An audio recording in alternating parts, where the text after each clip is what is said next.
calling us sick.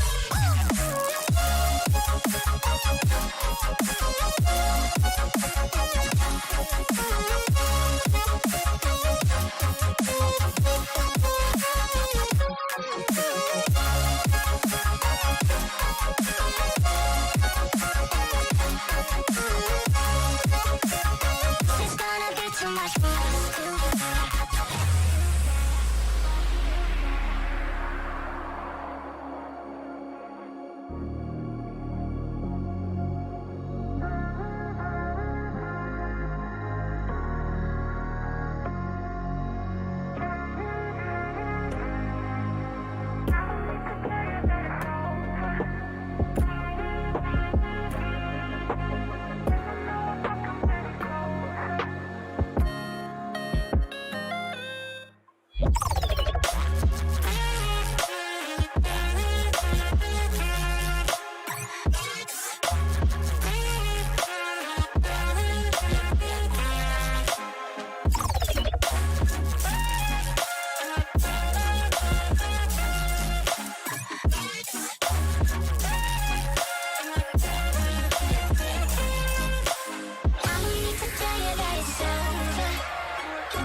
I've been cold for so long. One touch and we're igniting, setting fire to it all. You know these flames ain't going out. This building is crumbling to the ground. Don't think that we can stop it now, 'cause baby our love is gonna burn down. You know these flames ain't going out. This building is crumbling to the ground. Don't think I wanna stop it now, 'cause baby our love is gonna burn it down.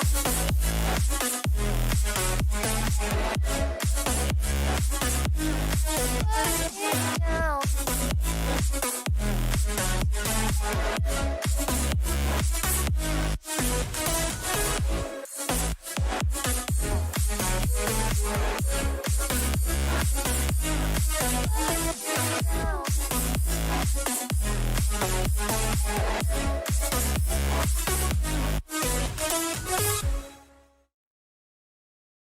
One.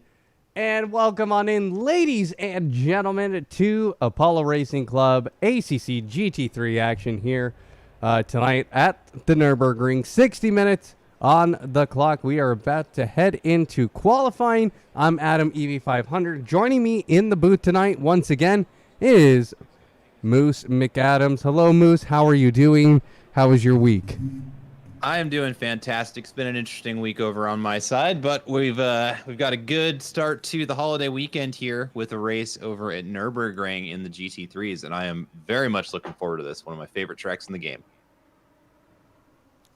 Righty then. Well, last week we saw some very exciting racing at a track that we didn't expect to have great racing. So, as we are getting ready to go into qualifying, let's take a look over at the standings. Currently, Andrew Warden still in first place, winning both last week and the first race of the year. Alexis Moisan currently in P2.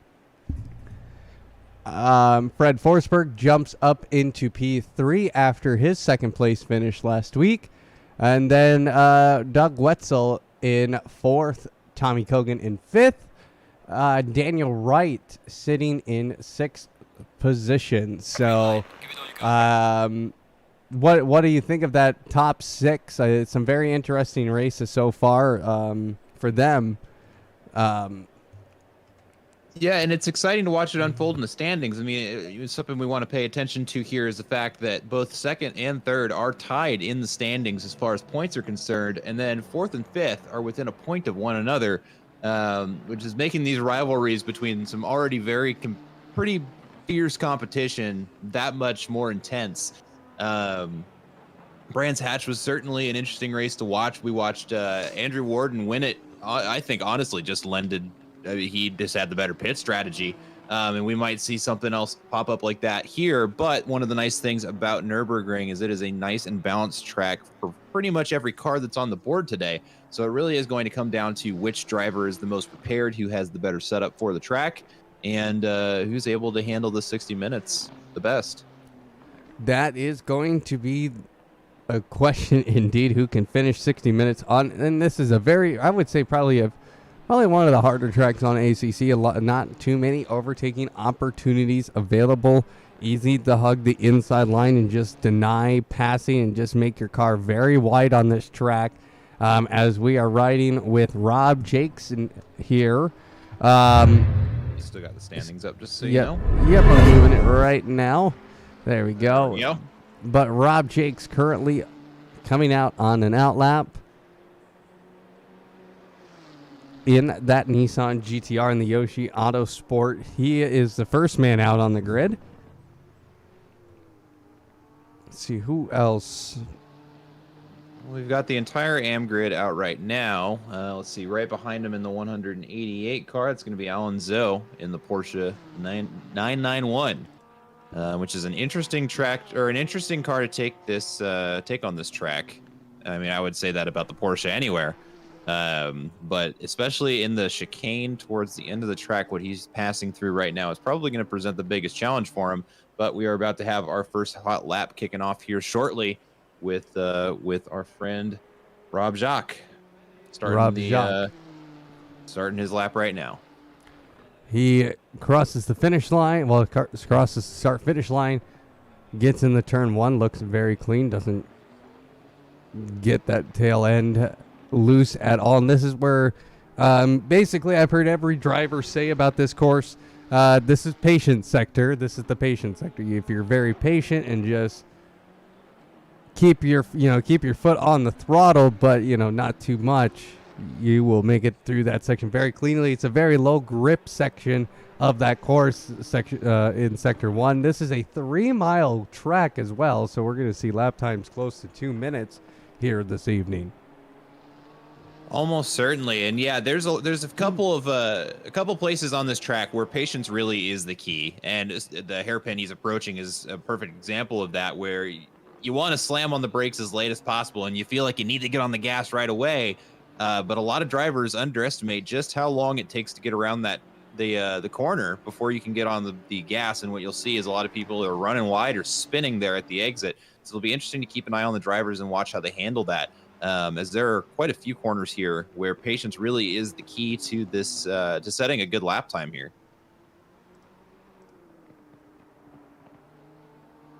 And looking at the amateurs out on the field, looks like everybody's doing a pretty good job of maintaining their maintaining their line and not running wide off the track, I think we're going to get some valid laps in here early, which makes it exciting to watch because we get to watch the drivers chase down those deltas.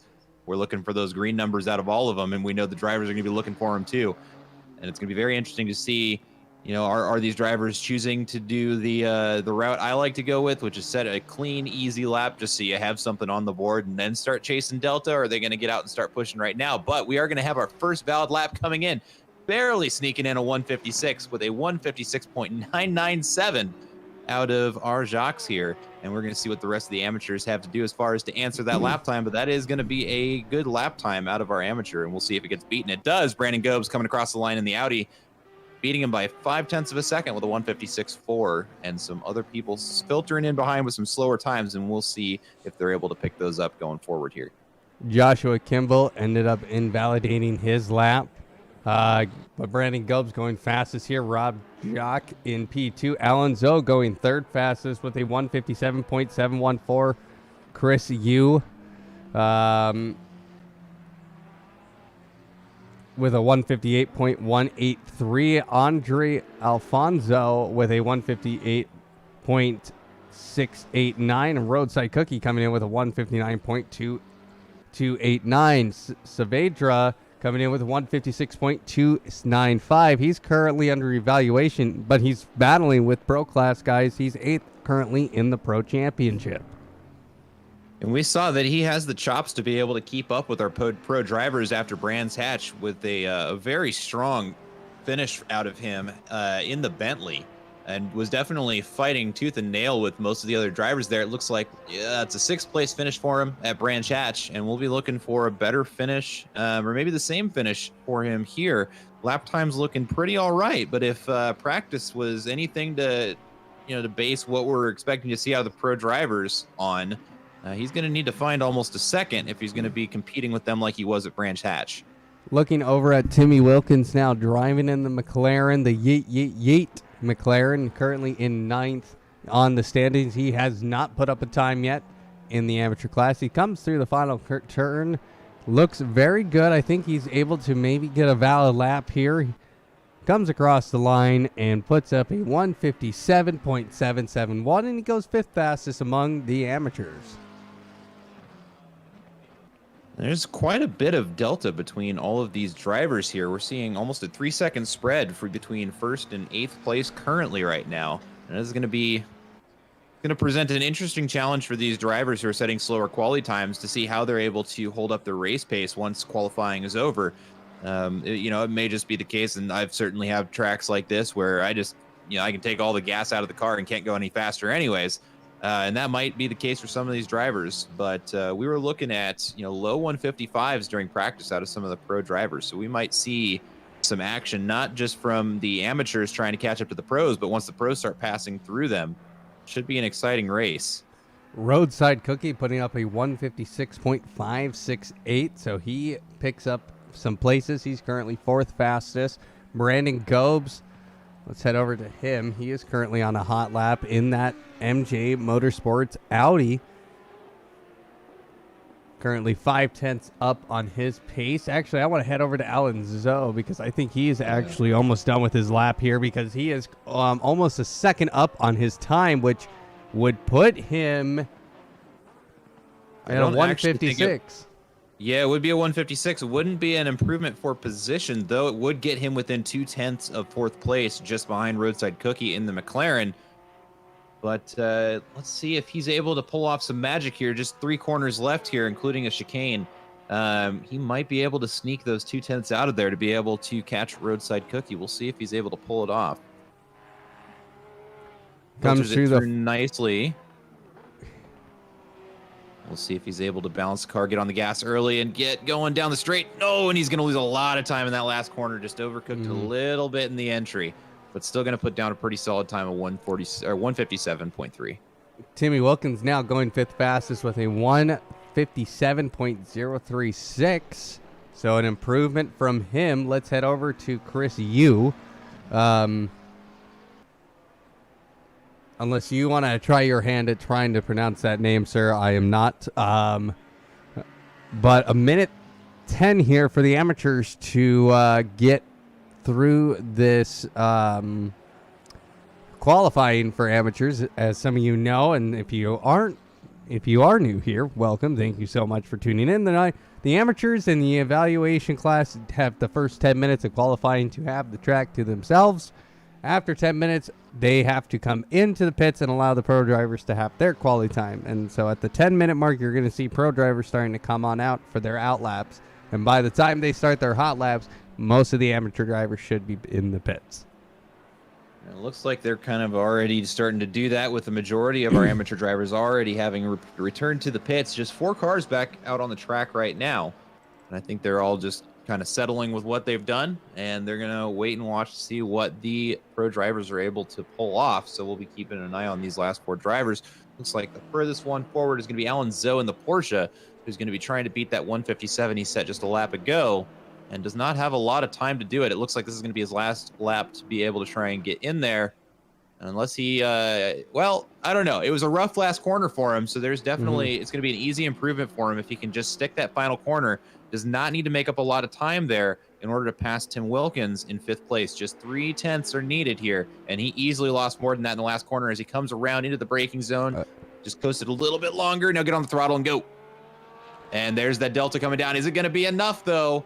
1.15.1, and just barely behind him with a 157.1, and that is going to be the no, there are 2 cars that are still coming around. The pros are just now leaving. Andre Alfonso comes across the line. He actually gains a position with a 158.083. I apologize. When you were talking about Alan, I thought you said he was the furthest one, and then Chris Yu comes across the line. He does not improve. He'll remain. Actually, he does improve. He steals the spot right back from Andre Alfonso. So there is your lineup for the amateurs and evaluation. All right, looking out on the track to watch to see what pro drivers are out there. It looks like Fred Forsberg is going to be heading up the charge out in front of our pro drivers. With just, let's see, who is that right behind him? The numbers are kind of scrunched up. It's kind of tough to see. I think it's that Tommy Kogan. It is Tommy Kogan right behind him. And behind that, looks like we've got 2 other cars that are close in contention, 921 and 666. So Dave Hassar and Righteous Fire. So, well, let's head over to Fred Forsberg. The man's not playing with force feedback tonight. So that's going to be very interesting to see if he can. Last week, he was a man who put Andrew Warden under pressure, but Andrew Warden's pit strategy was able to work out for him. Well, Fred Forsberg now has a chance to maybe capitalize on last week's pole and potentially win this race. This is, like I said earlier, very tough track to overtake on. As you can see, the field for qualifying tries and spreads themselves out as much as they can, so they do not run into problems. Now, Fred Forsberg hits turn 1, looks very good, currently 4/10 up on his delta. Yeah, and it's going to be interesting to see what the delta looks like. As you mentioned, he's driving without force feedback, and that's it would probably be easier to drive with duct tape over your eyes, if you ask me, not being able to feel what the car is trying to do. And there are certainly a lot of places here where the car, especially the Ferrari, can break loose. It can be stable once you get it going, but in a lot of these low-speed corners, it can be real dicey, even if you can feel what the car is doing. So it is going to be very interesting demonstration of Fred's ability as a driver, which is no doubt top tier after watching our last race. But is he going to be able to pull off a similar finish without force feedback? Well, we'll certainly find out here in just a little bit, but the delta is looking good, although that was a rough hairpin for him. We'll see what that lap time looks like once we get to the end as he comes up into the Schumacher S. Probably one of the more difficult corners here on this track to take without force feedback, but he's making it look easy, filtering it through there as we come up into a heavy braking zone into a left-hander, and then the final straight of the track just after that. And he is just finding delta all over this track. He is very quick indeed. Currently 1.7 seconds up on that delta. That could be very good news here as we have 6 minutes, 25 seconds remaining here in qualifying. Fred Olsen Forsberg currently leading the charge here. We're going to have to click very quickly here as more of the pro drivers come across the line. Fred Forsberg hitting that final turn, does it quite nicely. He's now 2 seconds up on that delta. That man found so much time there. He comes across the line, puts up a 155.128. What is that man on? Tommy Kogan coming across the line. He had a validated lap. Craig Bray now puts up does not go gain any positions there either. Let's see who else. Ooh, Big Bark in the Ferrari, setting a 155.3, blistering speed out of him, and that is going to put him in second place. But it doesn't look. Have we had anybody else move up? No, it doesn't look like any of the pro drivers who are on hot laps either set a valid lap or made it up. Andrew Warden just coming across. Yep, Andrew Warden's going to be coming across. Daniel Wright getting a 155.149. Andrew Warden goes pole with a 153.937. Andrew Warden said, you know, Fred, last week you definitely had me. He had him on pole. But this week, I'm going to go not a tenth, not 0.2, not 3, not a half a second. I'm going to go a full second on you with a 1.1 second gap. So Fred's going to have to answer here with something, and currently he's 0.3 up. That is an absolutely mind-numbingly fast time. Oh Nicholas my God, we have somebody go even faster than that. We've got Nicholas Hoban coming across the line with a 153.5, and it just makes me wonder if there needs to be a class higher than pro with drivers like that crossing the line with times looking like that. It makes you wonder a little bit. It makes you wonder if we're getting to that point. But only 20 drivers on the grid this evening, so pretty I would say a smaller grid than what we're actually pretty used to here at Apollo Racing Club. So let's tune into Fred Forsberg right now, who's coming across the line. Can he top his time? No, he does not. He remains third fastest with the 154.591. He gained some time, but he only gained a tenth. But even at that, I mean, it has to be said again, he's doing this without force feedback. He is driving blind by any definition. To be able to put down a time like that, despite that, I mean, even with the other two drivers in first and second setting in out of this world times, that is still insanely impressive. Daniel Wright now coming across the line in the McLaren. He looked pretty fast. Did he not improve? No, it must have been invalidated, because he did improve, but it was invalidated. Did not say it changed his best. So let's see here. No, Dave, go ahead. Craig Bray going fourth fastest. This is nice to see from him, getting into the top 5 here at the Nurburgring. That's the thing about the Nurburgring. It's one of those tracks that really everybody's put a ton of time into. So this is where, oh my God, I got to interrupt myself, because we just saw Nicholas Hoban set a 152.9. Now he's a second faster than Andrew Warden, who, let's remind ourselves, did a 153, and somebody is a second faster than that. My God. Which does play a little bit into my point that I was making, in that, Nürburgring is like Spa, one of the most popular tracks. I think maybe Bathurst is the other one, where people just put tons and tons and tons of laps into this, just because, in my opinion, very fun track, and it's got a lot of popularity behind it. So this is something that people, when they pop into the game, it's one of the first tracks you learn. So we're going to see any other track in the schedule, probably the most competitive lap times here than we'll see anywhere else. And that is reflected in those crazy fast lap times that we're seeing out of our top 3 right now. Dave Hassar now going 8th fastest, 155.815. And you make some very good points there, Moose. And that Andrew Warden, again, a second down. But you can be very good on one lap pace, right? That is very true.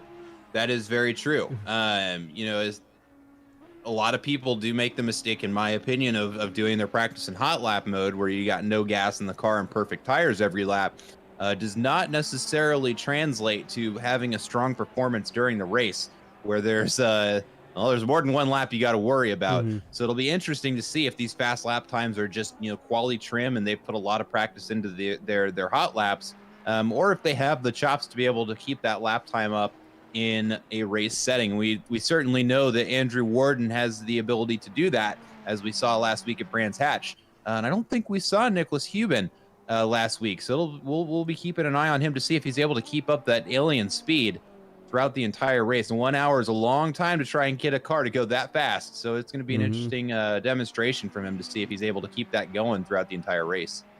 Well, we're keeping our eyes here. This is going to be a battle for pole. 45 seconds to go here.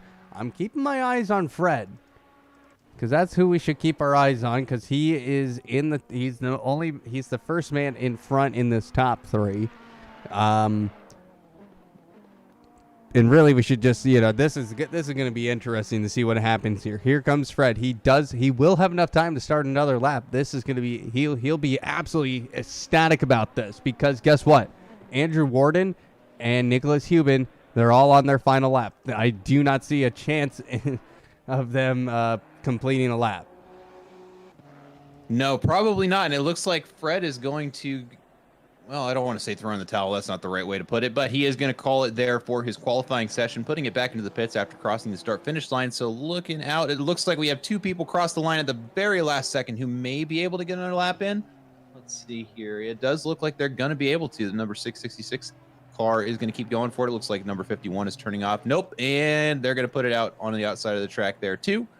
So it looks like we got number 3, number 55, number 411, 616, and 709 are still out on the track trying to set faster times. That's going to be Nicholas Hubin out there in front. And we're going to see if he's able to improve on that. He's currently 300ths down, but he's picking up the pace a little bit going through that chicane. He's now dead even with his time. Is he going to be able to find some delta in the final corner? Picks it up on corner entry, but loses it at the exit. Just not able to get the power down in time to beat that time. But I wouldn't have thought it was possible to beat that time anyways. So certainly no disappointment there. That's got to be on a world leaderboard somewhere. That is mind-bendingly fast. Tommy Kogan coming across the line. He was 7/10 up, but does not improve. So we have a new pole. 3 weeks in a row. We've had a couple different pole sitters. Whoops. I hit my Windows button by accident. But Nicholas Hubin going fastest here with a 152.923. Absolutely insane. Andrew Warden with a 153.937 and Fred Forsberg with a 154.5. Going in fourth position, it's going to be Daniel Wright with Craig Braid, then Big Bark and Melon Pitch. Dave Hassar and R. Saavedra. Where was I? Saavedra. And let's... Rob. After that's going to be, Rob Jock in 11th place. After that, we've got Brandon Gobes in 12th. Roadside Cookie in 13th. Tim Wilkins in 14th. And Righteous Fire in 15th. Heading up the final five, we've got Alan Zoe in 16th. Joshua Kimball in 17th. Chris Ungurian in 18th. Andre Alfonso in 19th. And heading up the back, we got Justin Robinson in 20th. So very interesting field. I'm definitely excited to see where this race goes. I'm excited to see what Nicholas can do for pace here, especially with the likes of Warden here, whose race pace and his racecraft is very, very superior. So, let's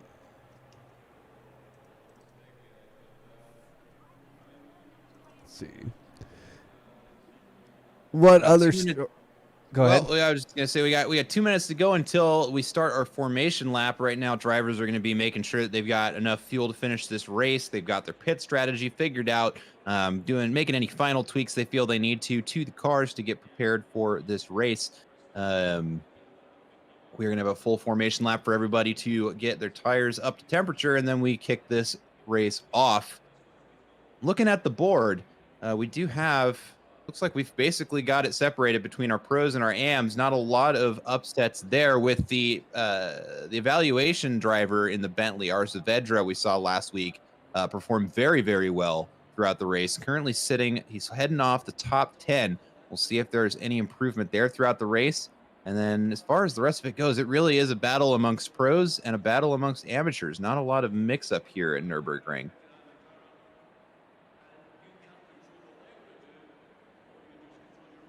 Just a minute, almost a minute, just less than a minute to go before this race kicks off. Looking around the field, I'm just trying to think if there's really anything that we can try and speculate on before we get going here. But really, we're just waiting for this race to get kicked off. Really, when do you pit? When is the latest you're going to pit here at the Nurburgring? Honestly, I think if you're going to pit, you should get tires as well, because being it so low grip, and if you flat spot and you damage your tires, you might as well get fresh tires and have the most maximum amount of grip you can get here at the Nurburgring. So, 10 seconds until the formation lap begins. Nicholas Hubin will lead the pack away as we are seeing that beautiful camera shot showing the field right before we go here. And it looks like Nicholas Hubin is already gone. Andrew Warden not picking up the pace. So here's some things we can speculate about. I feel like this is going to be a battle for second,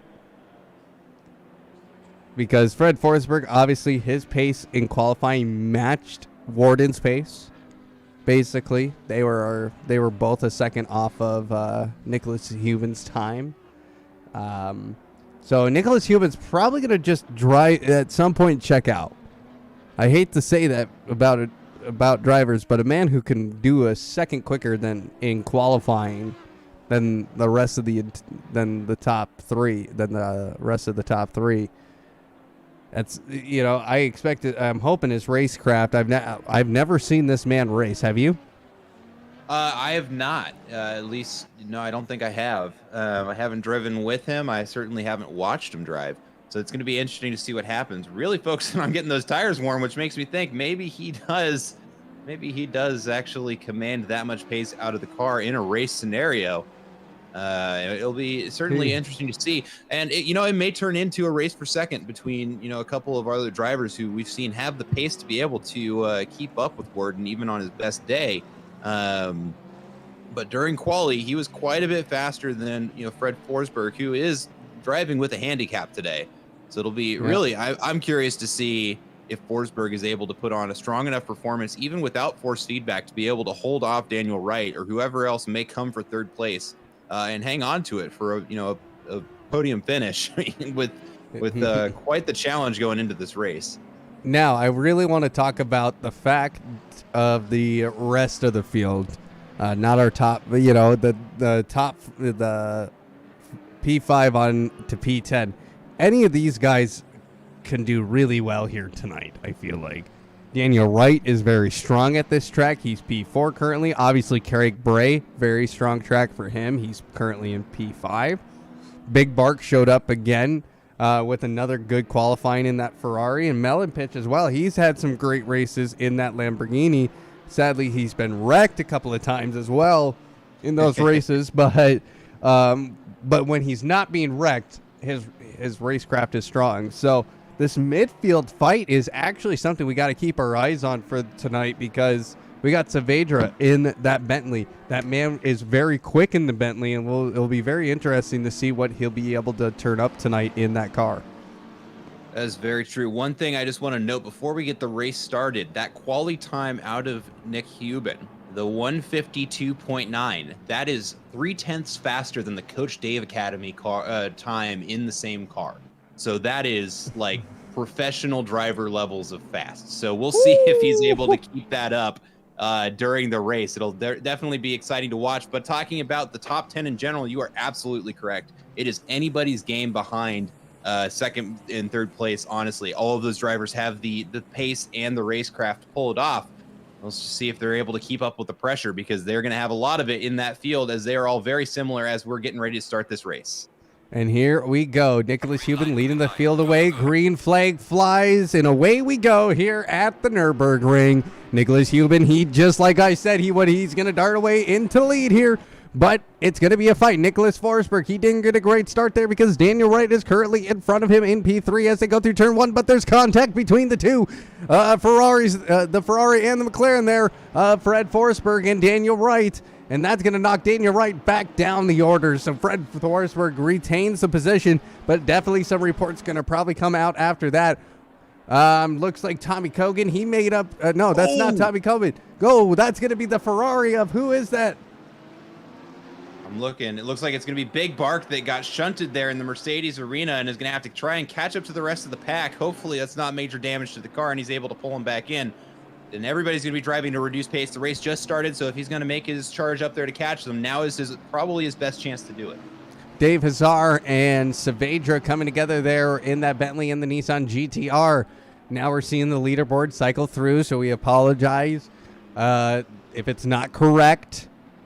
It's getting there. It's getting there. It's getting there. Big Bark still in the lead for some reason. You know he's last. But now there we go. So Tommy Cogan, Craig Bray moves up into P4 in that Honda.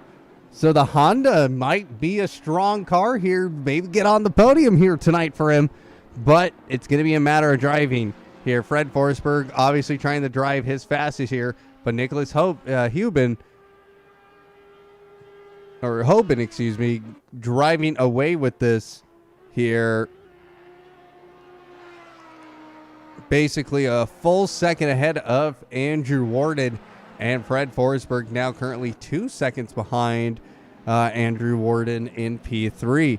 But he is currently under pressure by the man Craig Bray, and now we're seeing an overtake being done by Tommy Cogan in the background onto Melon Pitch, and he's going to get that done. You're going to want to watch these cars coming into turn 1 because that is 3 cars that are going to try to occupy the same space here. None of them are going to want to give up the space. Are they going to be able to squeeze everybody in there without contact? Ooh, very slight contact between the McLaren and the Lamborghini. Looks like nothing came out of it, though, fortunately. And I think Melon Pitch may be able to hang on to this going through the Mercedes arena. It looks like the Ferrari is going to be able, or the Audi out in front is going to be able to get away. But the Lamborghini and the McLaren still within striking distance of one another as they come into the last corner of the Mercedes complex, and it looks like Melon Pitch is going to be able to hang on to it. Both cars run a little bit wide, but Pitch certainly runs off the track there.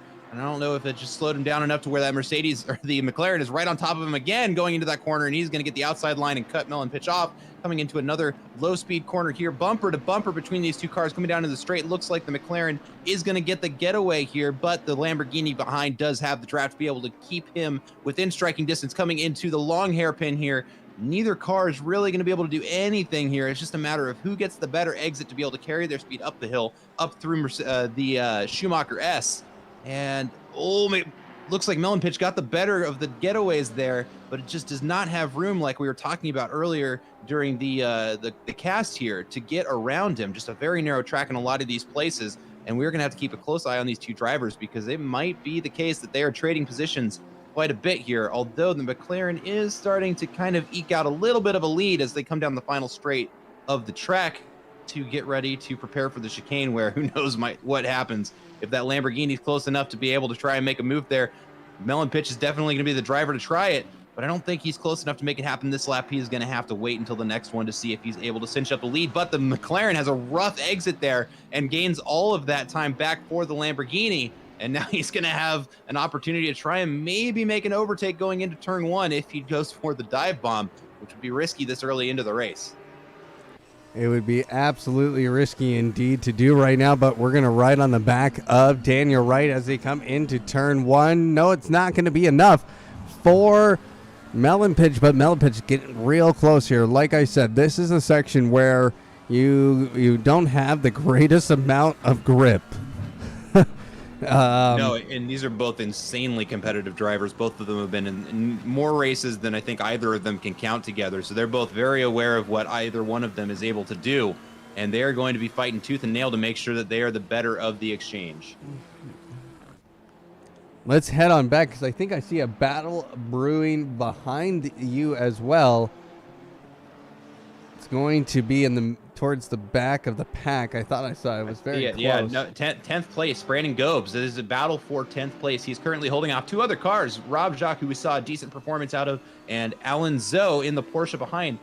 And if I remember correctly, I think Brandon Gobes was the slower out of all of them to qualify, so he's made his way up in front of them. Now he's got to hold him back, and that Nissan is not looking very patient today. So we're going to see what happens here as we watch them filter their way through the Schumacher S. Everybody looks like they maintain a pretty good line there, and they're going to continue to carry that momentum up the hill into a heavy braking zone into this hard right-hander, which can upset the balance of every car on this track. And it looks like the three of them are just going to filter through there like it's nothing as they come down onto the final straight, where we're not going to see anything really happen until we get to the chicane, where I think that Brandon Gobes out in front is safe, but the Nissan has that Porsche to watch out for just on his rear bumper, and he's lighting him up with the blinkers.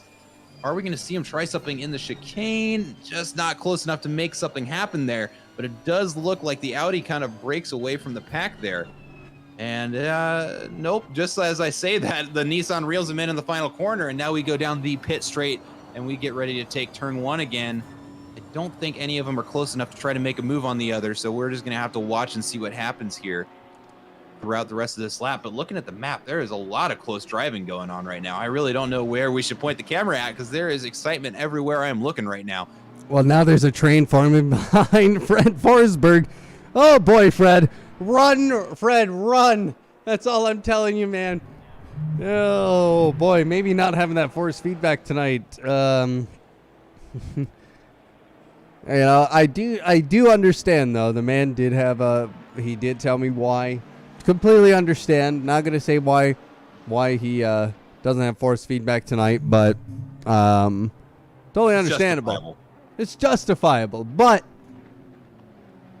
can he keep up the pace here with 53 minutes? It's a lot of driving to do here at the Nurburgring, as we have already completed 3 laps here. Under 10 minutes. And no, who is that? That's going to be Craig Bray.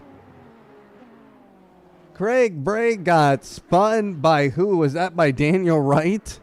It may have been. He was just the car that was close enough when I happened to look. I don't know if there was contact between the two of them, but I'll hop in the replay and see what happened there. It'll be very interesting to see what happened indeed. So, but that's going to give a position to Daniel Wright to get back into this battle. And this is going to be a battle for P3 now.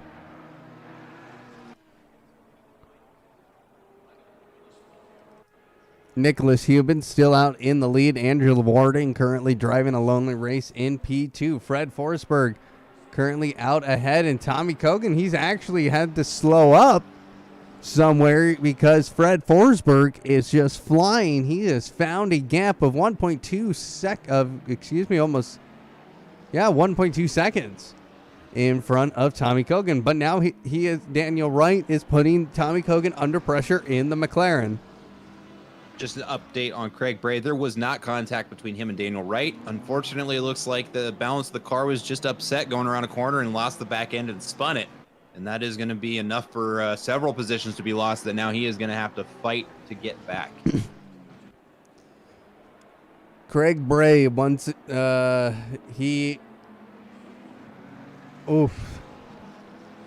not gonna, he's got to not feel good after that.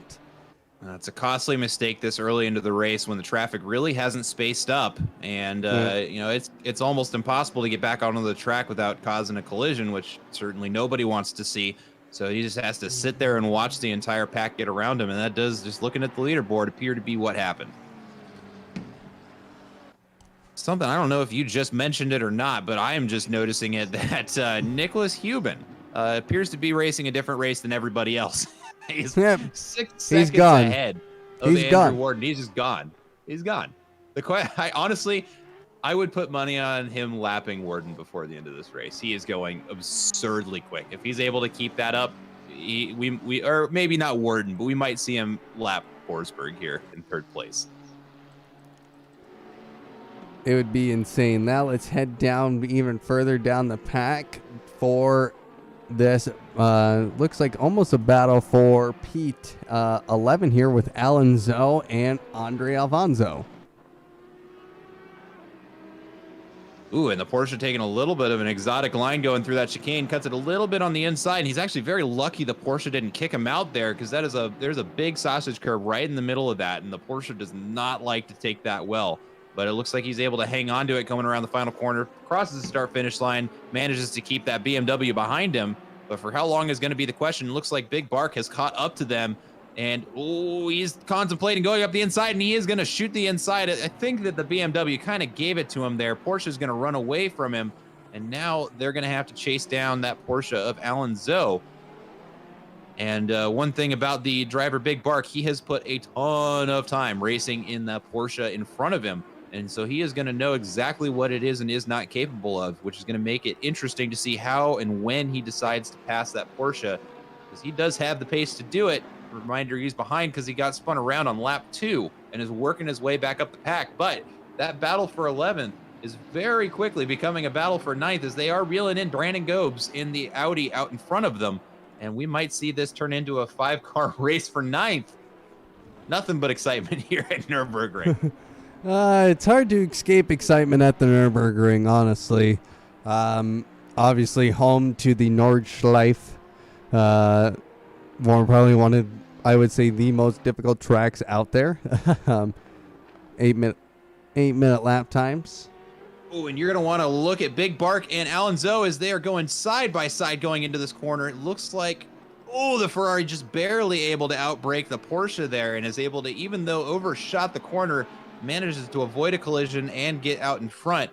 That was on the line of being called a dive bomb there, but we know, at least from the commentator's box, that is Big Bark trying to work his way back up to where I think he qualified in 7th, if I'm not mistaken. So we're going to see if he's able to work his way back up there, and he is certainly, looks like he's motivated to do so after a big spin that put him down in, I think, P18, and he's now currently sitting in P11, so he is not taking any prisoners, working his way back up the board. Looking over at the battle for I think we're still on the battle for P3. We are. As you can see, the Honda of Tommy Kogan getting closer and closer to Fred Forsberg. Fred Forsberg currently trying just to hold on to the pace here in P3. Daniel Wright, though, he's also in the battle here for P4, and he wants a shot at P3. He definitely wants to put this McLaren on the podium here today. Now we're seeing, let's see, any more battles going on? No, we're seeing still somewhat of a battle here for P10 for Big Bark and Rob Jock. Yeah, and it'll be interesting to see if Rob is able to drive defensively well enough to be able to hold off Big Bark. And that Ferrari is a passing machine. If you can manage to balance that car well, it can carry more speed through the corners, and I think just about anything else that's out there on the field, at least at this track. So it's going to be an interesting test for the amateur to see if he can hold off the pro at least long enough to maybe slow him down and prevent him from getting too many more positions. And just as I'm saying that, looking up at the field, it looks like Tommy Kogan now has some company with Daniel Wright on his bumper as they filter through the chicane going into the final corner of the track. That Audi runs, or excuse me, I can't speak. That Honda ran a little bit wide, and that did let the McLaren of Daniel Wright catch up to him, who's now right on his bumper and is going to have the draft going down the straight. And that is very apparent as that gap is getting narrower and narrower, and he is absolutely going to be in striking position for turn 1. He's looking up the inside. Is he going to be able to make the move happen? It is tough, but it looks like, are we going to get a little bit of a switcheroo here? It does look like, even though he got ahead, the Honda may have had the better exit and is able to hang on to him. But I think that he is the McLaren of Daniel Wright is just far enough ahead to where Tommy Kogan is not going to be able to get that position back. And that is going to be cemented as he gets out of the Mercedes arena with the McLaren of Daniel Wright solidly out in first. And now Tommy Kogan is going to be having to fight to get that position back. We'll see what happens. And yeah, it's good to see 2 Nissans in the top 10. It's good to see 2 Nissans on the track at all. Not a lot of people still drive that car, but it is a favorite of mine, to be sure. Rob Jacques currently getting basically under pressure here. Makes a little contact with the Ferrari in that Nissan GTR. But that Ferrari, very quick here of Big Bark. He definitely wants to get by this Nissan. I think a lot of that is just driven by the fact that he knows he can. And it is just a battle to see when or if he even gets the opportunity to do so. And it is a frustrating place to be in as a driver to get, to get spun out early and have to try and fight your way back through the grid, even though the cars in front of you are, well, slower without trying to be too mean about it. But that is the battle that Big Bark is having to look at, and he's trying to get it around the outside. That the Ferrari does have the aero to do it, and it looks like he might have the guns to try to be able to get out in front as they come around that fast left-hander, and they're going to go too wide through there. They're able to keep it clean, and now they're going to come into the chicane, and that is striking distance for either car. Big Bark is going to brake early and give the position back to the Nissan.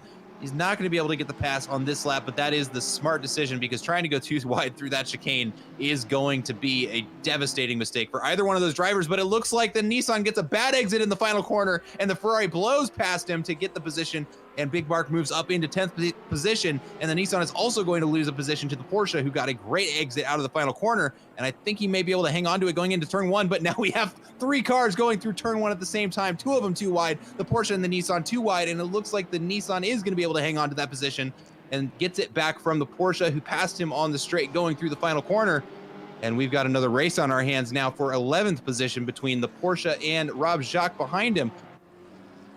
And they almost make collision there in Mercedes Arena, but now that it looks like they've filtered out, they've given each other some space, and they are going to finish or continue to go down this lap with quite a bit more space between these cars than there were going through Mercedes Arena. Very lucky to have not seen a major collision there. Looking over at Daniel right now, he has moved up a position. He has overtaken Tommy Kogan in that McLaren, and now he is chasing down P3. He is looking for a chance at the podium. Melon Pitch gaining a little bit more time. He's about 2.4 seconds away from Tommy Kogan's rear end. Looking over at Dave Hassar, he is pretty much driving a pretty lonely race here. 6 seconds in front of him is Melon Pitch, and 6 seconds behind him is R. Saavedra in the Bentley. So a Bentley in the top 10 here at the Nurburgring. Looking over at Brandon Gobes, he has now let Big Bark go here. So Big Bark moves up into the top 10, into P9 in that Ferrari, and Brandon Gobes moves into 10th. You know, we haven't talked about it in a little while, but I do want to take a look at first place, who is on a different racetrack by now. And it's something I want to point out. His last lap was a little slower at a 1:54.5, but that is still that's only 4 seconds slower than the best lap of the next car, which is Andrew Warden, who did a 1:54.1, but is not able to maintain that pace. The best lap out of our first place driver in race trim was a 1:53.5, which is absurdly quick and a half second faster than anybody else on the track. It is only a matter of time until he starts lapping traffic. The question is, how many cars is he going to get in front of twice? Looking over at Alan Zoe now, he is currently under pressure by Andre Alfonso in that BMW. Almost saw them come together in the final turn. Luckily, nothing was to happen.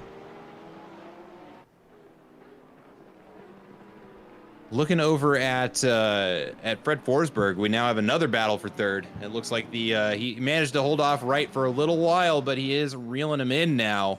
And it's going to be interesting to see if he manages to hold him off long enough to stay out in front. You know, going into this is going to become who has the better pit strategy again. Honestly, in my opinion, because Fred does not need to be fast enough to catch Warden at this point. If I were him, I would probably be giving up at that goal, and I'd be looking to try and finish third. What do I have to do to hold on to third place?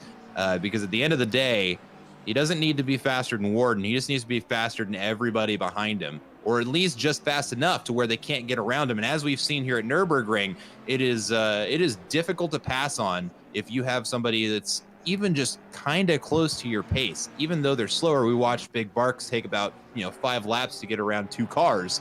Now we're talking about Fred Forsberg in third place, who's quite a bit quicker, is going to be trying to hold off traffic that wants to get third place. doesn't have to be that much faster than them or even be faster than them at all. He just needs to be able to make that Ferrari wide enough to make it impossible to pass. And now the pit window is open. Now it becomes a question of, does he pit early, get some fresh rubber on the tires and finish out this race? Or does he hang on to third for as long as he can and just hope that his pace doesn't drop off and he's able to hang on to third place? See, we're looking at Tommy Kogan over on the stream. Let me pull my camera up right there. Doesn't look like he's got a whole lot going on behind him, but we're going to flip back over to Daniel Wright. And now the autopilot's just got its own mind. Nope, I'm here. Sorry, I'm just looking through the field, just trying to seeing where the action is at. But we got Alfonso putting Alonso under pressure still, and then also Craig Bray, somebody who had a spin out in the Schumacher S's, putting the Porsche of Righteous Fire under pressure as well. Answer your question. I do think there is a refuel in this race. I know for sure there's a mandatory tire change. I would imagine that there's refilling enabled. I'm looking up the rules right now to see if that is allowed, but I think that it is the case. It's one of those things I wish that Kunos would give us a little bit more visibility on telemetry, because we'd be able to look at the the fuel tank and tell you exactly how much they've got in the tank, and that would answer that question. But let's see here. And if it is allowed and there's a mandatory tire change, there's almost no reason not to, because you're going to be able to put whatever gas you need in while they're changing out the tires. But it looks like we're looking at Craig Bray in 16th, trying to take 15th away from Righteous Fire there. So we've got a little battle of the mods here going on right now. And they are tooth and nail for 15th right now. Coming down the final straight, we might see something happen in turn one. Let's see what happens here as we get ready to approach the braking zone. And he's looking up the inside.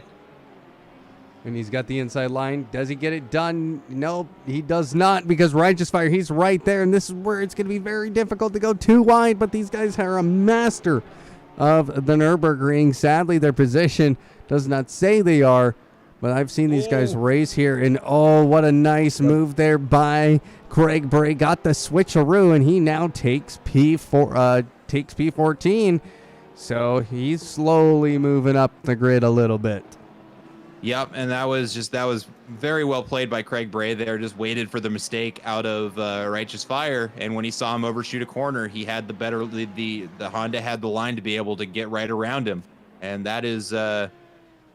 Both of these drivers are similarly experienced, but I think that's just Craig knowing this track a little bit better, or maybe just having a better understanding of the car he's driving to be able to make a pass like that happen.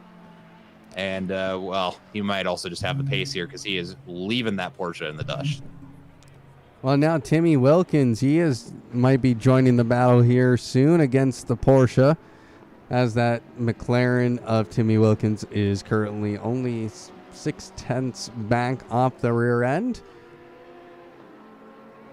So not only did Alonso have to worry about Alfonso behind him, because Alfonso finally got away by, but now he has got Timmy Wilkins behind him.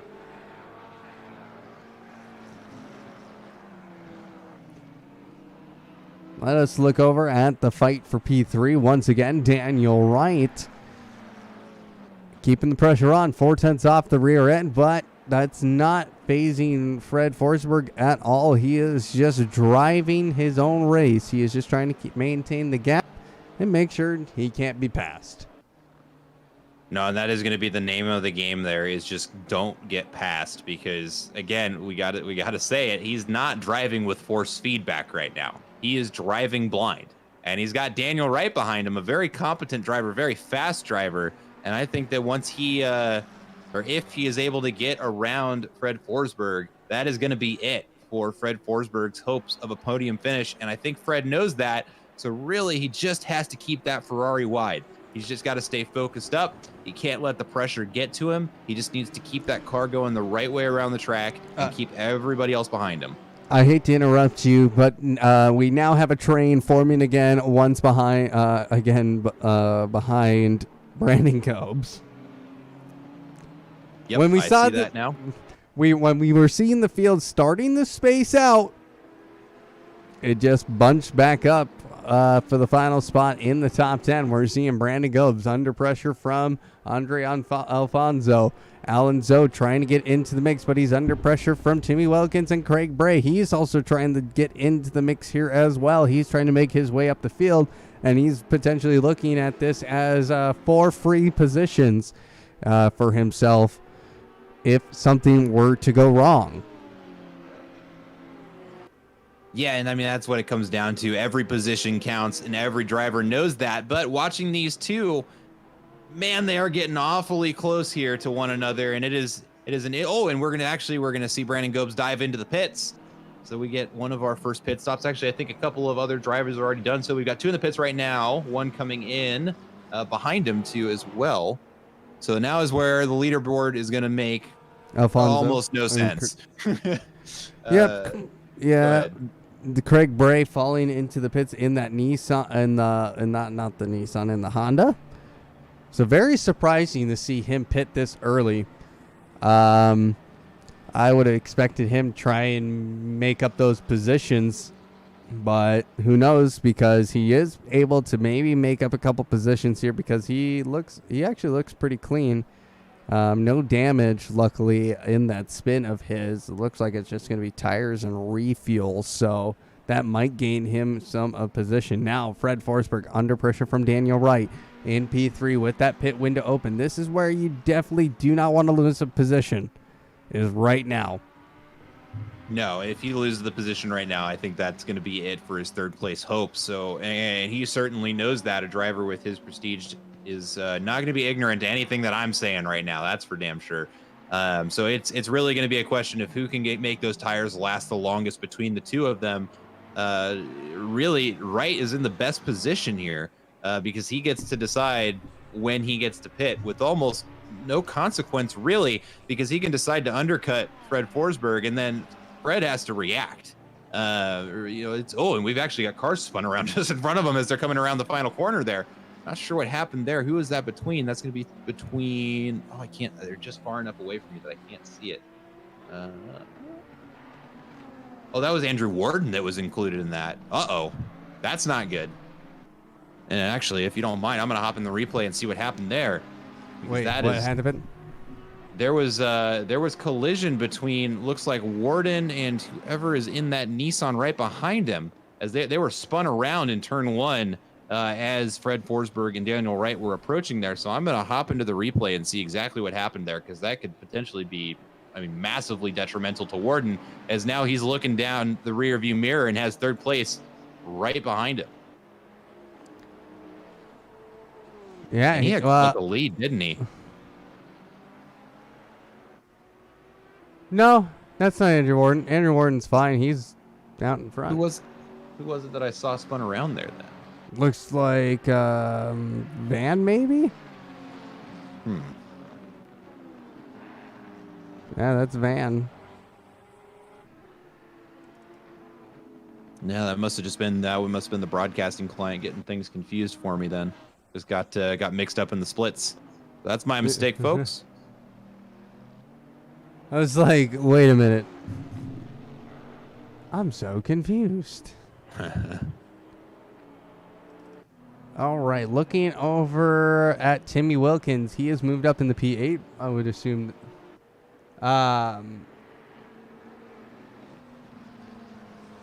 He has, excuse me. Yeah, I don't know if that's probably just position on track, not net, but who knows what can happen here late in this race. The overcut very, very real here at the Nurburgring. So let me recap after watching the replay there. It's actually kind of a cluster. We had 2 cars leave the pits at the same time. It was going to be Brandon Gobes and Craig Bray left nearly identical. Like, their cars were basically on top of one another. At the same time, we had car number 76 of Ars Jacques entering turn 1. So we had 3 cars trying to occupy turn 1. And anybody who's done a public race in this game knows how that's going to end poorly for somebody. And it does look like that Nissan turned across the cars that were exiting the pit lane, and it caused them to have a little bit of a spin there. So unfortunately for Brandon Gobes in the Audi, collects a little bit of damage just leaving the pits, and that is probably the worst case scenario for him there. But it looks like no major damage to any of the cars involved.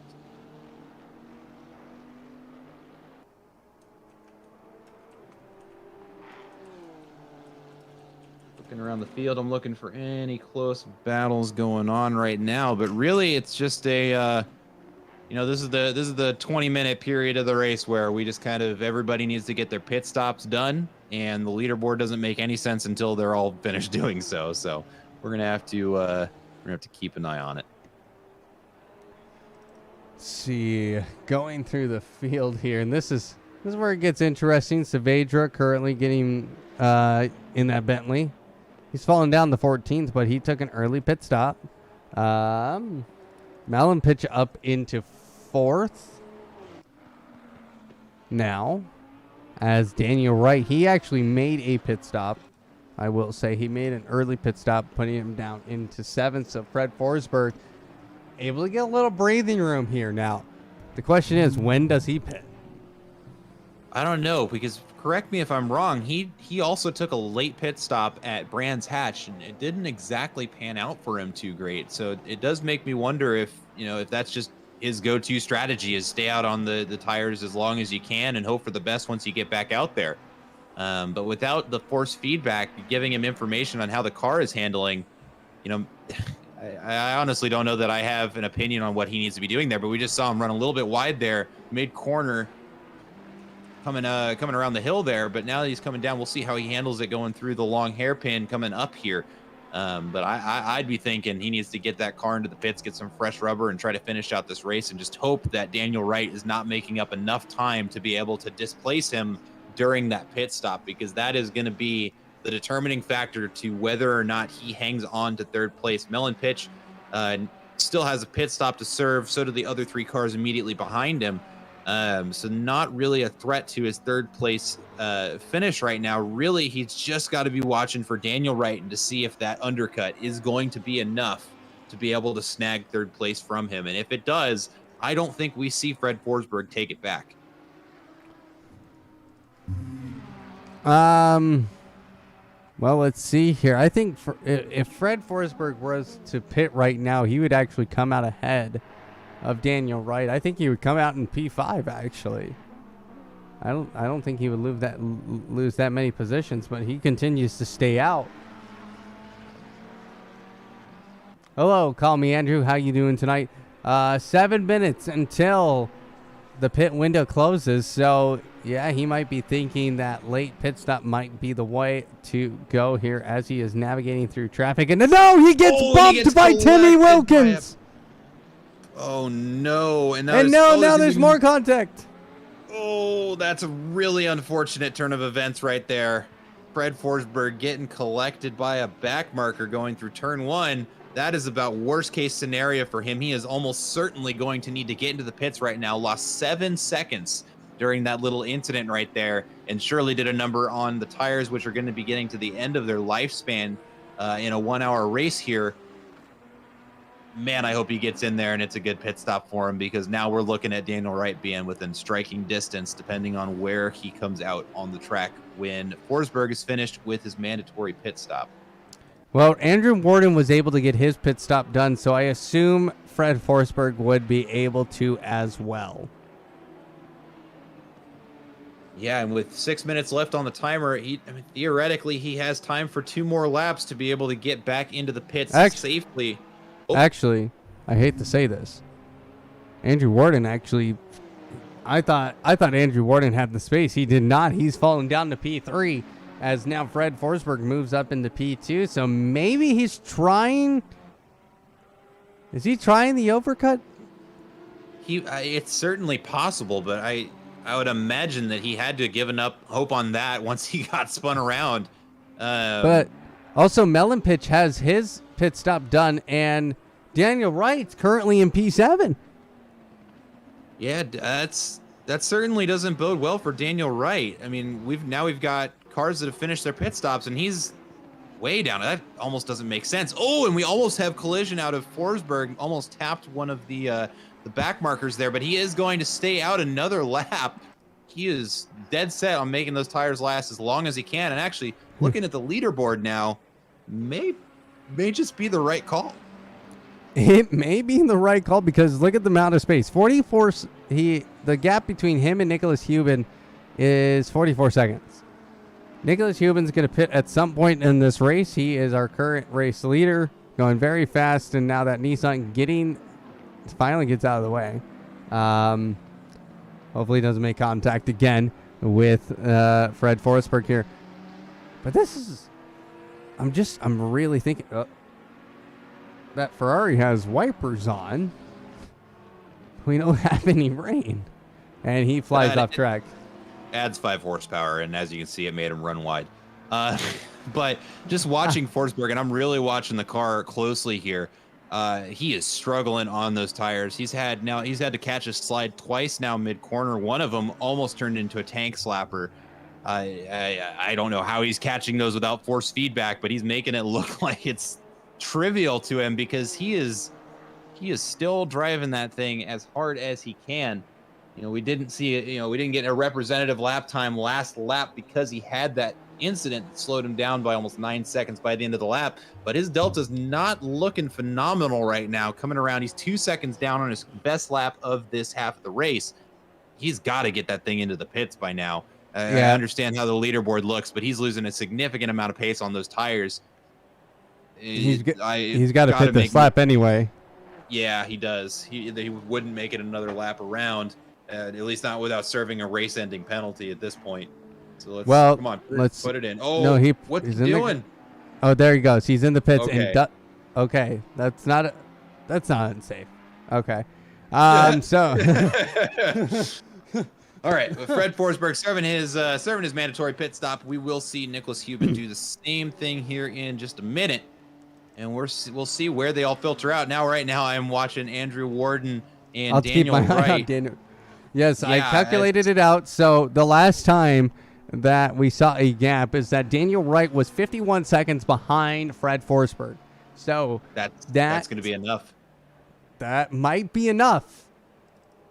And the gap was, well, it doesn't even matter. Fred Forsberg, he loses second place as Andrew Warden comes by. But now, where is Daniel Wright? Daniel Wright's gap is actually smaller. Where is Fred Forsberg going to come out? Where is his spit top done? No, it is not. Daniel Wright might get the undercut done. Get off the jacks. It's over. He got it. Daniel Wright has made the pass for P3. So it obviously wasn't enough time. As now Fred Forsberg now leaving the pits. He falls down into P4 here. Nicholas Hubin. Nicholas Hubin is now pitting as Forsberg left the pits. Yep. Yep. That's just all that can be said about that. That is absolutely insane, just how fast he's going.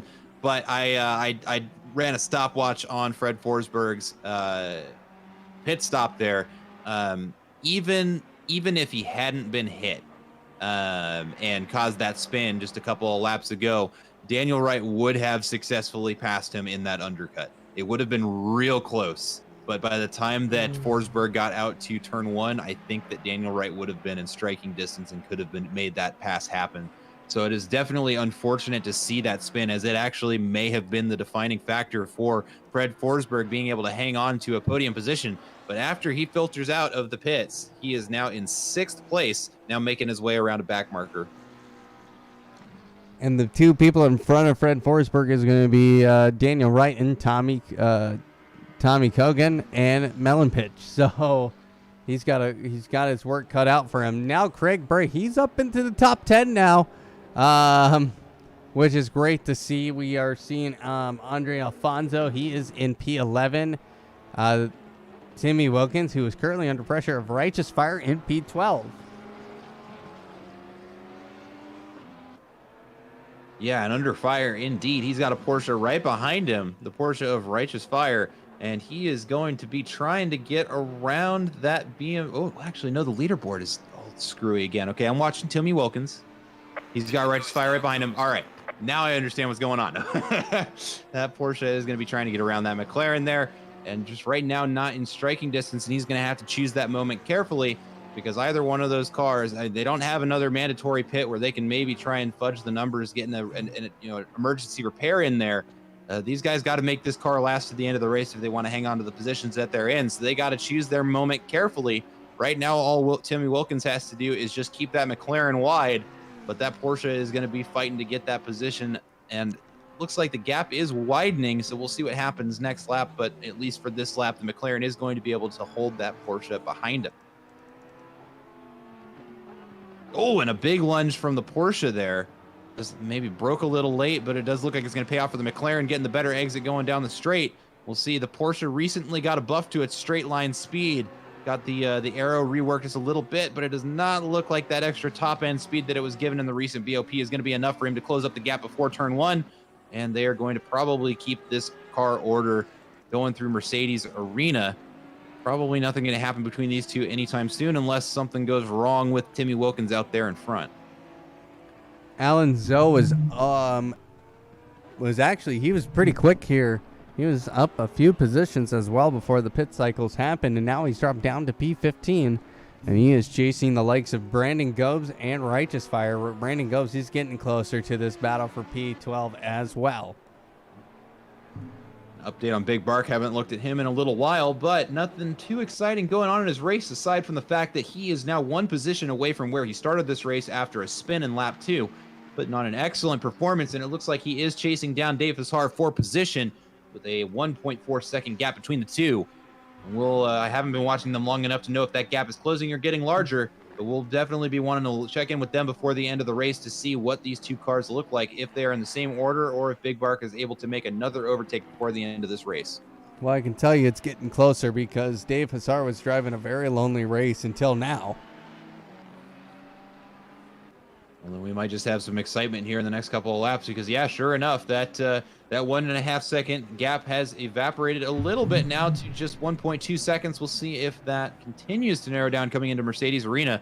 And these are, two very different cars coming through here. And I do think the Ferrari has the advantage. We'll see if Big Bark's able to capitalize on that. But right now, that Nissan's staying far enough out in front to be safe from an overtake. Question is, how long is it going to be able to keep that up? Because Big Bark has been putting on quite the performance today. And I've lost track of how many cars he's passed to get back to where he is. But there might be one more to add to that notch on his bedpost. We'll see if he's able to pull it off in the 17 minutes remaining in this race. Let's see here. Let's go back to Righteous Fire and still putting that McLaren under pressure of Timmy Wilkins. And he is just right on the back bumper. He actually went over the curb and unsettled that Porsche, but keeps the pace going here as they come into Mercedes Arena. And this is where you gotta fly. And that Porsche, it's got straight line speed, and he's getting closer here. 0.3 off of the back end of Timmy Wilkins. And this that battle with Dave Hassar and Big Bark actually might be getting to the point where it's going to get really interesting. Right now, they're closing up on P19 Jay Robinson in a Ferrari just in front of them. Dave Hassar right now is going to try and make the overtake going around him. Goes, oh, and no. Oh, my goodness. That was uncomfortable to watch. Oh, you caught the very end of it at the on the stream there. But the back marker Ferrari lost the back end and almost oversteers into the Nissan of Dave Hassar, who was trying to make a passing maneuver there. It does look like even though they got inches from one another, they are able to avoid contact. And now we've got a battle for 7th place between Dave Hassar and Big Bark that is much closer than it was just a lap previous. And Big Bark looking up the inside, and he's got is he going to be able to stick it? Please no contact. Oh, and they tap each other. And that upsets the balance of the Nissan, and Big Bark is going to run away with it. I think he probably should have given that back there. I think he caused the collision, and Dave Hassar is going to have to filter in behind and try and get that position back. And we'll see if Dave is able to keep it civilized there. I don't know if I would have the the temper to do so there. He's right on the bumper of that Ferrari, but he is keeping it nice and safe. He's going to go for the move, and I think, yep, Big Bark just lifted and is going to give the position back. Good move there. Now they're going to filter through here, and the battle is going to continue coming around this right-hander, going into the hairpin. And now Big Bark is going to have to fight and earn that position back fair and square. Like to see the sportsmanship there out on the track. Certainly makes my heart a little warm and fuzzy. That's what I would do and what I would, hope for from a competitor if I were driving out there on this track today. And now the battle continues. Big Bark is holding him just within arm's reach and is going to be trying to plan when he wants this overtake to happen. Let's see, I'm looking at the board right now. It looks like Timmy Wilkins might have some action going on right now, and I'm not sure if that's just backmarker traffic going on. No, he does. There's quite the train. Yeah, he's got Nicholas Hubin right behind him. Oh, boy. And he got Righteous Fire, got past him now. Righteous Fire moves up in the P12. Nicholas Hubin going by. And then the Audi of Brandon Gobes. He's also putting that McLaren under pressure. So Timmy Wilkins trying to get out of the leader's way, who I wish we could see how many laps he has on people right now.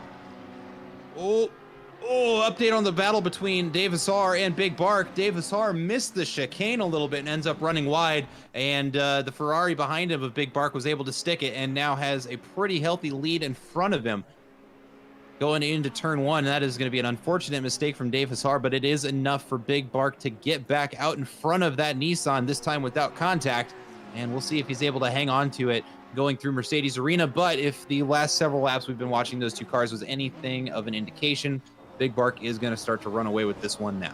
Going back to Brandon Gobes, he was almost on the inside of Timmy Wilkins coming through the chicane, backs out of that move, but now he might try it again. He was very aggressive on that overtake attempt, but which might have cost him, because now 13 minutes to go, he has actually lost quite a bit of time, now a half a second off the rear end of Timmy Wilkins. It's something I got to point this out. We were watching Nicholas Hubin filter through that backmarked traffic for him a lap ago. He's already made up 3 seconds on everybody that was just behind him. So honestly, in a league of his own, just running his own race. His last lap, even though he was fighting with traffic, set a 154.18, which is as fast as the next car, Andrew Warden's fastest lap, period. So I don't think I think that's our first place finisher. All right, so you're ready for this? Yes. So the top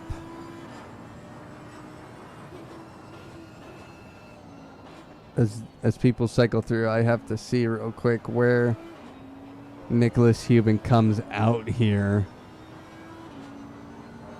But I think it's Nicholas Hubin's by Big Bark yet, right? He hasn't gone by him yet.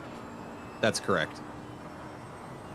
Let's see. I'm looking at the field. Next closest car, is Righteous Fire behind him. But for lap count, it's tough to say. Hold on.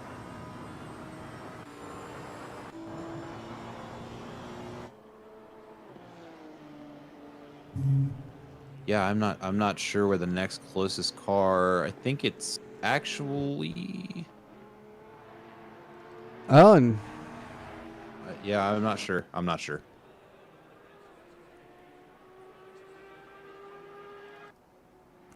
sure either, to be honest. Dude's quick. He's too quick. He's too fast. Just he needs a BOP. Somebody give that man a ballast. Actually, he just set his fastest lap. What? I hate to say it too, because Andrew Warden just put up a 154.1. No, excuse me, a 155.0. I thought he was a lot closer to Nicholas Hubin as he starts his 25th lap. So it looks like, I think it's the top. The top 11 currently are a lap down. Yeah, I think you're right on that. And now we have an incident in the final turn. That's going to be Joshua Kimball in that Grid Finder Works Ferrari. He's going to spin it around.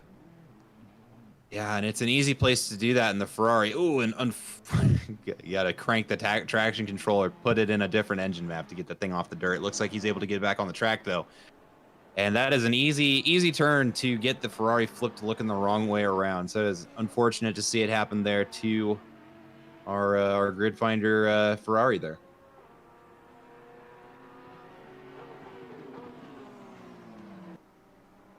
Looking around for any other big battles for position. It looks like the closest thing we've got to it right now is Righteous Fire in that Apollo Racing Club Porsche is right now holding off Timmy Wilkins in the car behind. And we got a little bit of a train developing here. Maybe we'll see it cinch up here. We are in the final 10 minutes of this race here at Nurburgring. And we either need to see some big moves, or we might see, this might be looking a lot like our finishing grid, but there's still a lot of race left here to happen.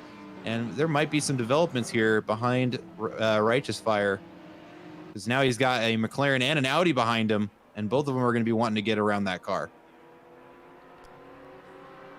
Timmy Wilkins currently just doing a great job defending here from the Audi of.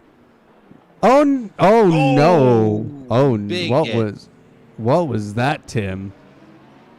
That was a missed braking marker there, unfortunately, at the expense of Righteous Fire, who got shunted off and now is going to almost certainly have some rear aero damage on the Porsche, which can be a death sentence depending. We'll see. We'll have to keep an eye on that car to see how it does, but Tim Wilkins is able to, I wouldn't say he's able to get around. He forces his way past the Porsche and is now cinched up 11th pit place.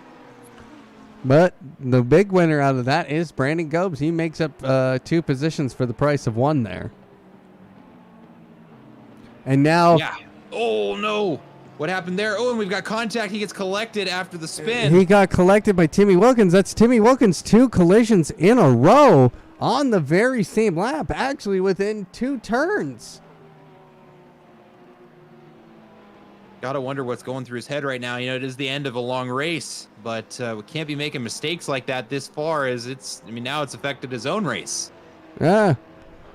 He's back in the P12, but now he has to fight against Alan Zoe, who's actually no, Alan Zoe is in P12 now, excuse me, and Timmy Wilkins is in P13. Yep, and he's gonna have to fight to get around that Porsche. And now Righteous Fire having a hard time holding off. Who is that behind him that's getting around right now? Oh, that's not lapped traffic. So that was not a pass for position there, it looks like. Yeah, that was Andrew Warden getting around him. So that was not for position. But now Warden's going to be looking up the rear bumper of Timmy Wilkins here in not too long. But it looks like now it is a battle for 12th between Alan Zoe and Timmy Wilkins, and they're going to have Andrew Warden entering the party here pretty soon. Andrew Warden trying to get by all this traffic, just having a chill race here in second place, as Nicholas Hubin just driving away with this, a madman. Yeah, I want Warden to get ahead of Timmy Wilkins here, because as soon as he does, then we'll actually be able to see. I've got the live split up. We'll be able to see how close they are. But right now, it looks like Hubin is a minute and 22 ahead. I can't confirm that. We'll know here shortly. But not a small amount. It's almost half a lap's worth. Yep, and he is going to make the pass on Timmy Wilkins there and gets away. Excuse me, no. Hubin just 22 seconds ahead. That was a plus 22, it says. So with 6 minutes left, I don't think that we're going to see that upset, but it'll be interesting to see if that gap shrinks at all. Yeah, it'll be quite interesting. But this lap traffic, it's so hard to get around traffic at the Nurburgring. Again, not that many overtaking opportunities. You have to have a real trust in the other driver to make sure he stays out of your way entirely and allows 2 lanes of traffic to come on through. And now we're seeing Alan Zoe. He goes wide, and this is going to be an opportunity for that McLaren of Timmy Wilkins to gain a position, and he does on the error of Alan Zoe going wide. And that's your worst fear if you are if you're a blue flagged car. The big part of getting really good at this game is learning how to not lose positions when you're getting passed by faster traffic. But unfortunately, sometimes it can lead to a mistake where the car behind you has got a race to win too, and they're going to capitalize on that mistake, and that is exactly what Timmy Wilkins just did right there. And now Alonso has lost a position to that McLaren, is going to have to fight to get it back. He certainly is, Alonso is not necessarily just giving up. He's 2/10 behind. He's going to look up the inside, not able to make it happen. Makes the judgment call to not hit Timmy Wilkins. Almost does it, though, and manages to tap the brakes and stay behind him without causing another collision. And these two are going to battle it out through Mercedes Arena. Neither one of these cars looks to have a strict advantage on the other. So now it just comes down to really how ballsy Alonso wants to get to try and get that 11th position back. Who's the driver from Coach Dave? Great question. He might as well be. He is faster than the time that Coach Dave has posted for the Audi at this track in the current BOP. So it's he is no joke. But looking at Timmy Wilkins and Alonso right off the rear corner panel of that McLaren, he is going to try and make the pass happen, but does not have the space to do it. But if he kicks the back end a little bit out there, and I think that means that Timmy Wilkins is going to be able to hang on to that position going up through the Schumacher S. I was going to say the Porsche might have had a run for his money there, but just is not able to make it happen, losing the back end going out of the hairpin. But he is right back on the bumper of that McLaren. He's going to be looking to try and get close enough to maybe get the draft on the McLaren coming down the straight and potentially get close enough during the chicane to maybe make something happen there. But looking at the two of them going down the straight right now, I don't think that is going to happen. We might have to wait until the next lap to see something happen, but anything could happen to that chicane. The McLaren might misjudge it a little bit. The Porsche brakes late and manages to cinch up just a little bit. If he's able to hang on to that speed coming through, we might see him move in the final corner, maybe T1. Let's see how either one of their exits right there. That was a good line from the McLaren. I think he might be able to get away from the Porsche here just far enough to where he's able to hold him off, but I don't think so. The McLaren is closing up that gap coming down the straight. We are going to see some action here in turn one. He's looking up the inside, breaks the draft. Is he going to go for the late break? No, he is going to, well defended by the McLaren, is able to squeeze that Porsche far enough behind off the inside there where the Porsche cannot make the passing move without causing a collision. That was an excellently judged line by the McLaren there. That was almost the perfect defense. If we were to watch that, that could be a highlight reel right there for him. But the Porsche not able to make the pass happen in Mercedes Arena, but he is still right behind the McLaren. The McLaren cannot forget about this Porsche as he is looking right up there and almost touching bumpers. He's going to try and make it move on the inside. Not close enough to make it happen. Right now, Alonso is playing the long game here with 2 minutes left in the race. I think he knows that if he causes a collision by getting overzealous for that position, he's neither going to get that position and he's going to lose a lot of ground, potentially even losing positions, causing a collision. So he is just going to play patiently here, as right now they are closing up on the Ferrari of Jay Robinson, who is blue flag now. This actually puts Alonso in a good position. Depending on how easily that McLaren is able to get around the Ferrari in front, he might be able to cinch up those extra tenths to be able to make a move in one of the corners here. With 2 minutes left in the race, every second counts, and this could not... he slides around the corner, and the McLaren is able to pull away. We'll see if the Porsche is able to cinch back up, because they still has to get around that lapped Ferrari. Right now is that is excellent timing for Alonso, because he is able to get away with making a mistake like that, because the McLaren just cannot get around this Ferrari right now. As we've been talking about, it is difficult to get around traffic, even if you have a significant pace advantage. And now we're starting to see a train form up behind this Ferrari. This is best case scenario for Alonso and worst case scenario for Timmy Wilkins, because he is not able to get away from this Porsche, despite the fact the Porsche's made a couple of mistakes behind him. Looks like the Ferrari, you need to lift Ferrari, just let these cars go. And that is what he's going to, okay, good. All right. Good back marker. You did. That's good blue flag behavior there. And now we are going to keep watching this battle ensue between the McLaren and the Porsche. Got a yellow flag out in front of them, but I don't think that, it's going to clear before they get there. And they now have maybe 2 laps to make something happen here, or this might be the order that they finish in. I hate to take away from that great commentary there, by the way. But did you see what that blue flag did? What that Ferrari did? I didn't. I saw him pull over to the side. What did I miss? With coming down the back straight, just missed, came back onto the track and just took out the braking point. The brake markers. Oh, no.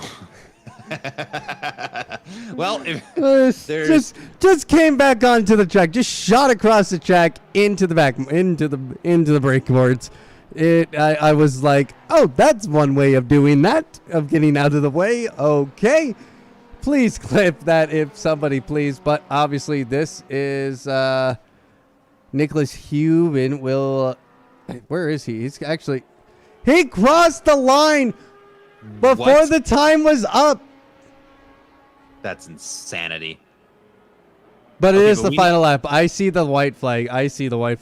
Yeah, you're going to Okay. want to flip back over to Timmy Wilkins and Alan Zoe right here because I think they are going to be the final battle for position during this race. And they're going back and forth where Alan Zoe catches the bumper and the McLaren is just able to eke it away. You can see the Porsche is braking late to try and cinch up that position, but he is just not able to make it happen.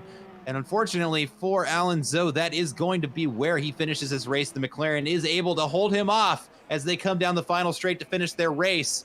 And that is going to be P11 for Timmy Wilkins and P12 for Alan Zoe. And it is viciously fought between the two of them, but that is going to be where it ends for their race. As we take a look at our leader, Nicholas Hubin, Hoban. Is it Hoban or Hubin? I think we go by Hubin. I think it's Hubin. A man whose first time racing here at Apollo Racing Club, I think, put up a 152 in qualifying. Currently on the back heels of Craig Bray. So that's up to P9. He was lapping so fast that he literally crossed the finish line at the 0 mark. He literally completed 31 laps in 1 hour. That is absolute insanity. And as if that wasn't enough of insult to injury to the rest of the track, he also managed to improve on his best race lap, setting a 153.163, 1 second and 1,000th faster than the next closest best lap of our second place driver, Andrew Warden. Well, he's going to come. That man Go needs ahead. to be in a different class of driver. He is in a class of his own. He has come across the finish line. Craig Brake finishing in P9. Saavedra coming in 18th. Let's see who else is coming across the line. Looks like Andrew Warden. He'll come in P2. Andre Alfonso in P10. He'll finish his race in the top 10.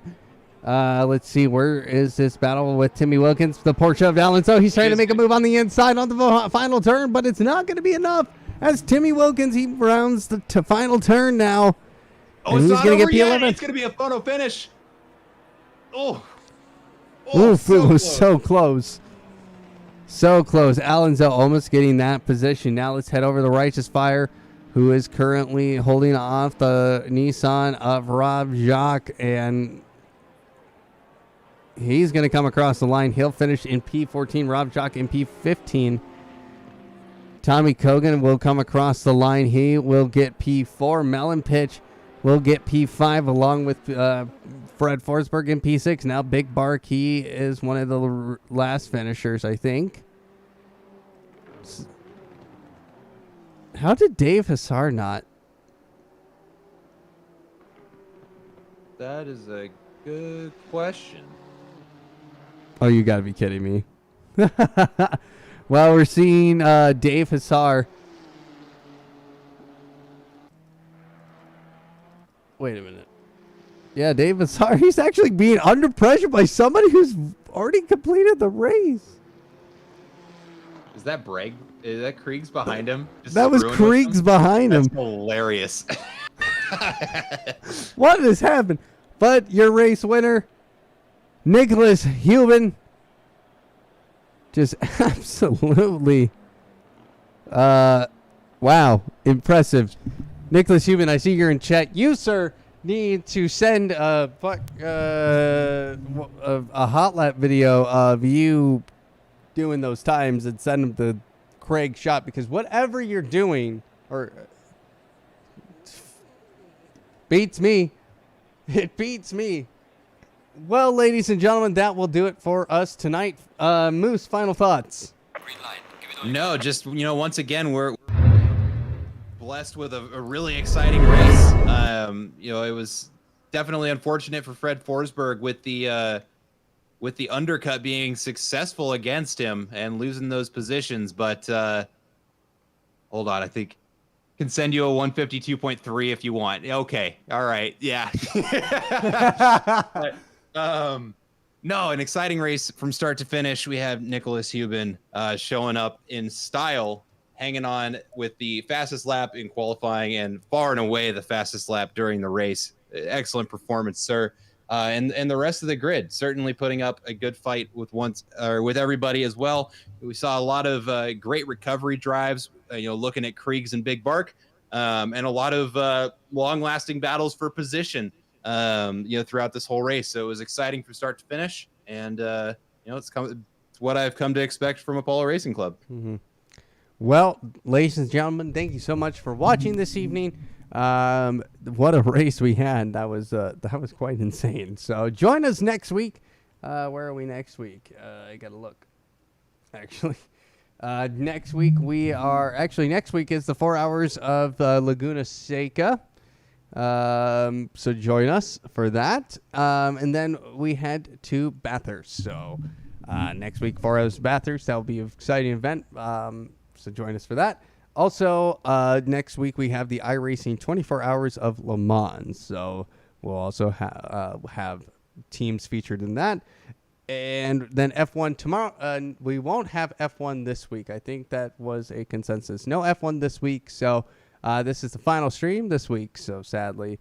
So thank you once again, ladies and gentlemen, for joining us. Make sure that follow button, hit the subscribe button on YouTube. And we hope to see you next time.